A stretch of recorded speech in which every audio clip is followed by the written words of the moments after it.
Chapter 4. Enemies Everywhere.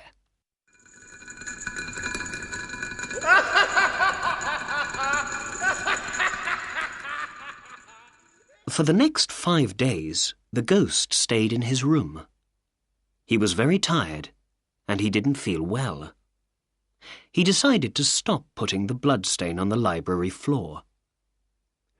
"The Otis family don't want it," he thought, "so they're not going to have it." Ghostly appearances were different, of course.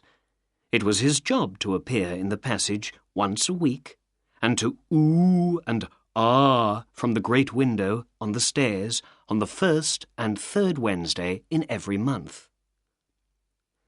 So for the next 3 Saturdays, as usual, he walked along the passages between midnight and 3 o'clock. But he didn't want anybody to see or hear him. He took off his shoes and walked as quietly as he could. He wore a large black coat and was careful to use Tamani's sun oil on his chains. At first, he didn't want to, but one evening, while the family was at dinner, he went into Mr. Otis's bedroom and took the bottle. After a time, he saw that the oil was really very useful. But the twins still went on with their tricks. They put things in his way in dark corners, and he fell over them. They put butter on the top stair, and one night his feet went from under him, and he went crashing down the stairs to the bottom. This made him very angry, and he decided to visit the boys the next night as the famous Duke with no head, and frighten them half to death. He spent 3 hours getting ready, and was very pleased with how he looked. At 1:15, he walked through the wall and moved silently through the passages to the twins' bedroom. The door was open a little way.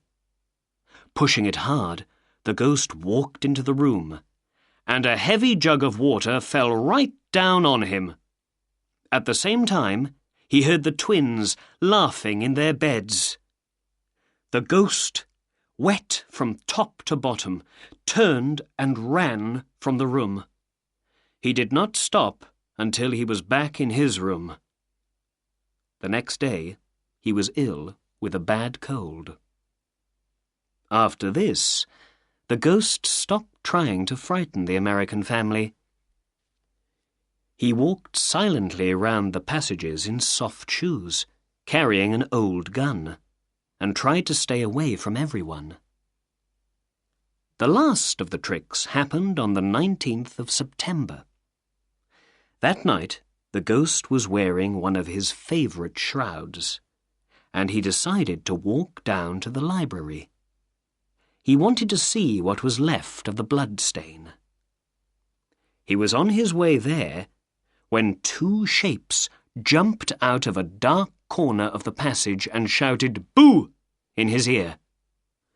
The ghost was very frightened, of course, and ran to the stairs. But Washington Otis was waiting for him there, with a big garden syringe. There were enemies on all sides.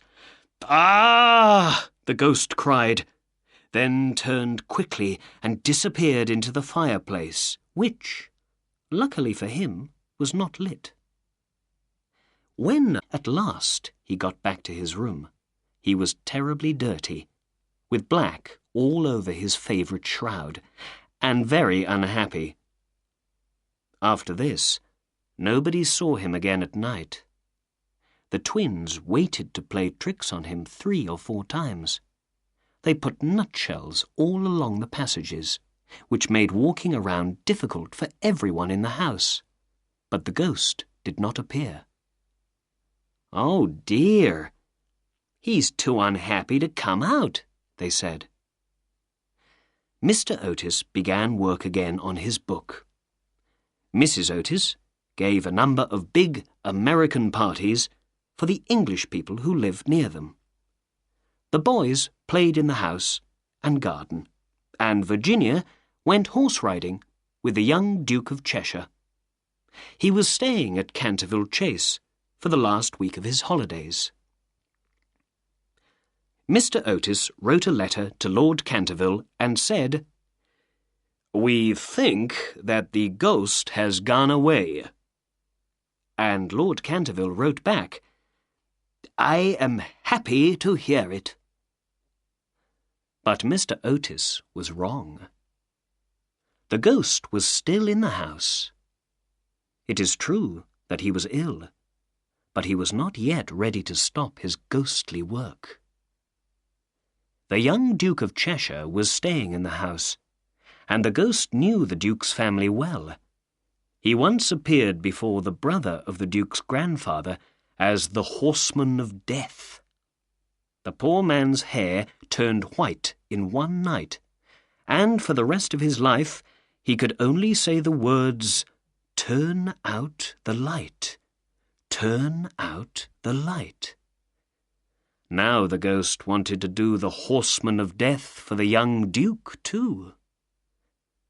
He got everything ready, but in the end he never left his room. He was too frightened of the twins to go out, and the young Duke slept happily in his bed, thinking of pretty Virginia.